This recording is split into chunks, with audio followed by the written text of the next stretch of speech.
Annie's logos study എന്ന ചാനലിലേക്ക് ഏവർക്കും സ്വാഗതം.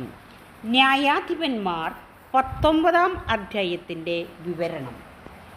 ഗിബെയക്കാരുടെ മ്ലേച്ഛതയെക്കുറിച്ചാണ് ഈ അധ്യായത്തിൽ പ്രതിപാദിക്കുന്നത്. ബെഞ്ചമിൻ ഗോത്രത്തിൽപ്പെട്ട ഒരു സ്ഥലമാണ് ഗിബെയ. ഇസ്രായേലിൽ രാജവാഴ്ച ഇല്ലാതിരുന്നൊരു കാലം ഒരു ലേവ്യൻ എഫ്രായിം മലനാട്ടിൽ ഉൾപ്രദേശത്ത് വന്ന് താമസിച്ചിരുന്നു. യൂദായിലെ ഒരു ബെത്ലഹേംകാരിയെ ഉപനാരിയായിട്ട് സ്വീകരിച്ചു. ഉപനാരി എന്ന് വെച്ചാൽ ഭാര്യയല്ല, ഏതാണ്ട് കാമുകി പോലെ. എന്നാൽ അവൾ അവനോട് പിണങ്ങി യൂദായിലെ ബെത്ലഹേമിലുള്ള പിതാവിൻ്റെ ഭവനത്തിലേക്ക് പോയി. ഏകദേശം 4 മാസക്കാലം അവൾ പിതാവിനോടൊത്ത് താമസിച്ചു. നമ്മുടെ കഥാപാത്രമായ യുവലേവ്യൻ പ്രശ്നങ്ങൾക്കൊരു കോംപ്രമൈസ് ഉണ്ടാകുന്നതിന് വേണ്ടി ഇറങ്ങിത്തിരിക്കുകയാണ്. കൂടെ ഒരു വേലക്കാരനെയും 2 കഴുതകളെയും അവൻ കൊണ്ടുപോയി. ഏകദേശം 3 ദിവസം അവൻ പിതാവിൻ്റെ ഭവനത്തിൽ താമസിച്ചു. എന്നാൽ 4-ാം ദിവസം പ്രഭാതത്തിൽ ഉപനാരിയുടെ പിതാവ് ഒരുമിച്ചിരുന്ന് തിന്നുകയും കുടിക്കുകയും ചെയ്തു.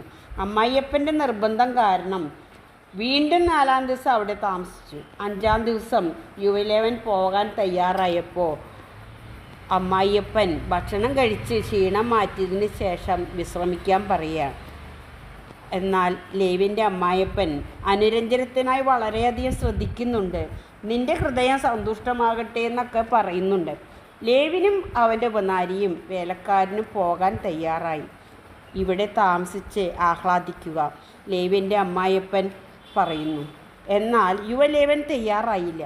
അവർ പുറപ്പെട്ട് ജെറുസലേമിനെ എതിർഭാഗത്തെത്തി. നേരം വളരെ വൈകിയിരുന്നു. വേലക്കാരൻ ഈ ജെറുസലേമിൻ്റെ പഴയ പേര് ജബൂസ് എന്നാണ്. ജബൂസിന് ഈ ജെറുസലേം പേര് വീണത് ദാവീദ് രാജാവ് ജെറുസലേം കോൺക്രീറ്റ് ചെയ്തതിന് ശേഷമാണ് ജബൂസിൻ്റെ പേര് ജെറുസലേം ആയിട്ട് മാറുന്നത്. ഈ ജബൂസ്യരുടെ നാട്ടിൽ താമസിക്കാമെന്ന് വേലക്കാരൻ പറയുക. ജബൂസ്യരായതിനാൽ യുവലേവ്യൻ പറയുന്നുണ്ട്, ഇസ്രായേലരല്ലാത്ത അന്യനഗരത്തിൽ നാം ഒരിക്കലും പ്രവേശിക്കരുത്. അതുകൊണ്ട് ഗിബെയയിലേക്ക് പോകാമെന്ന്. ഒന്നുകിൽ ഗിബെയയിൽ, അതല്ലെങ്കിൽ റാമായിലോ രാത്രി കഴിക്കാമെന്ന്. അവർ യാത്ര ചെയ്ത് ഗിബെയയിൽ എത്തിയപ്പോൾ സൂര്യൻ അസ്തമിച്ചു. ഒരു മനുഷ്യരും അവർക്ക് അഭയം നൽകിയില്ല. തുറസായ ഒരു സ്ഥലത്തിരുന്നു. അപ്പോൾ അതാ ഒരു വൃദ്ധൻ വയലിലെ ജോലി കഴിഞ്ഞ് മടങ്ങി വരുന്നുണ്ട്. അവൻ എഫ്രായിം മലനാട്ടുകാരനായിരുന്നു. അവൻ ഗിബെയയിൽ വന്ന് താമസിക്കുന്നവനാണ്. ഗിബെയയിലുള്ളവർ ബെഞ്ചമിൻ ഗോത്രക്കാരായിരുന്നു. തുറസായ സ്ഥലത്ത് യുവലേവനും കൂട്ടരും ഇരിക്കുന്നത് ആ വൃദ്ധൻ കാണുന്നു. വൃദ്ധൻ എല്ലാ വിവരങ്ങളും യുവലേവനോട് ചോദിക്കുകയാണ്. യുവലേവൻ പറയുന്നുണ്ട്, ഞാൻ യൂദയായിലെ ബെത്ലഹേമിൽ പോയതാണ്. തിരിച്ച് എഫ്രായിം മലനാട്ടിലെ ഉൾപ്രദേശത്തേക്ക് പോവുകയാണ്. ഇപ്പോൾ വീട്ടിലേക്ക് മടങ്ങുന്നു. ആരും എനിക്ക് അഭയം തരുന്നില്ല എന്ന പ്രയാസം പങ്കുവയ്ക്കുന്നു. കഴുതകൾക്ക് വേണ്ട പുല്ലും വൈക്കോലും ദാസനും ദാസിക്കും ഈ ചെറുപ്പക്കാരനും വേണ്ട അപ്പവും വീഞ്ഞും ഉണ്ട് ഞങ്ങളുടെ കയ്യിൽ. ഒന്നിനും ഞങ്ങൾക്ക് കുറവില്ല. വൃദ്ധൻ വേണ്ടതെല്ലാം ചെയ്തു തരാമെന്ന് അവരോട് പറയുന്നു. വൃദ്ധൻ എഫ്രായിം മലനാട്ടുകാരനായതിനാൽ സഹായിക്കാനുള്ള മനോഭാവമുണ്ട്. വൃദ്ധൻ അവരെ വീട്ടിൽ കൊണ്ടുപോയി കഴുതകൾക്ക് തീറ്റ കൊടുത്തു. അവർ കാല് കഴുകി ഭക്ഷണപാനീയങ്ങൾ കഴിച്ചു. വളരെ സേഫായി ഹാപ്പിയായിട്ട് ഇരിക്കുന്ന നേരത്ത് ആ നഗരത്തിലെ ആഭാസന്മാർ വീട് വളഞ്ഞു വാതിൽ വന്നിടിച്ചു. ആ വീട്ടിൽ വന്നിരിക്കുന്ന മനുഷ്യനെ പുറത്തു കൊണ്ടുവരാൻ പറയുകയാണ്. അവനുമായി രമിക്കട്ടെ എന്ന്. തീരെ കൾച്ചറില്ലാത്ത ആളുകളാണ് അവർ. സഹോദരന്മാരെ, നിങ്ങൾ ഈ തിന്മ ചെയ്യരുത്. പുരുഷൻ പുരുഷനുമായി രമിക്കുക എന്ന മ്ലേച്ഛ പ്രവൃത്തി വൃദ്ധൻ പറയുകയാണ്.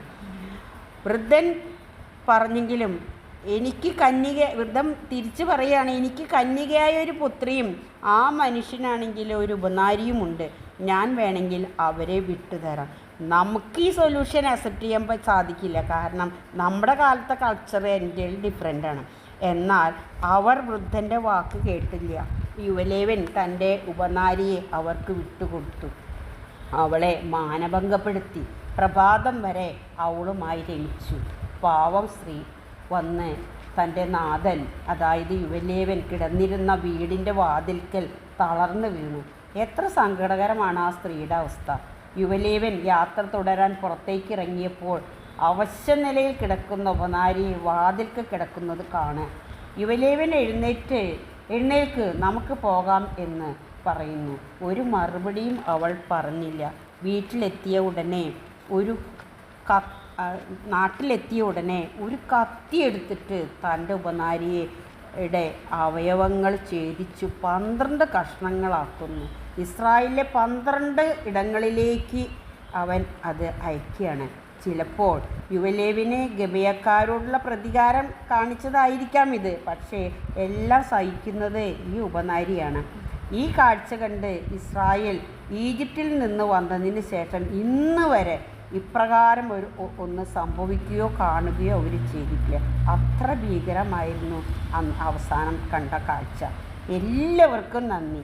ഈ വീഡിയോ ഇഷ്ടപ്പെട്ടാൽ സബ്സ്ക്രൈബ് ചെയ്യുമല്ലോ.